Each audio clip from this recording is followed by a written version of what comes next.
Richie Rivero hindi pa umano nakamove on sa labahan issue.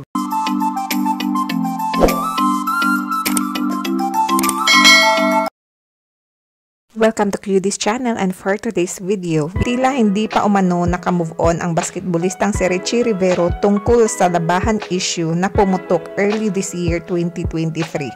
Matapos itong ibulgar ng kanyang ex-girlfriend na si actress Andrea Brillantes sa isang vlog noong kasagsagan ng kanilang hiwalayan. Talaga ba? Iiyakan ko yung lalaki na hindi nagpapalaundry ng isang taon? Ngayon lamang buwan November 14, 2023, nag-post ang current girlfriend na Richie Rivero na si Laguna Councilor Lerenmi Bautista ng isang larawan sa kanyang IG story. Ang larawan ay nag-uumbukang labahan sa loob ng laundry basket na may star sa taas na tila ay isang Christmas tree, at nilagyan niya ng text na feeling the holiday spirit already, at tinag ang kanyang boyfriend na si Richie Rivero at may emoji itong nakatawa. Agad naman itong shinare ni Richie sa kanyang IG story at may text na, "Oh, buo na," na tila sagot niya sa labahan issue na binabato sa kanya.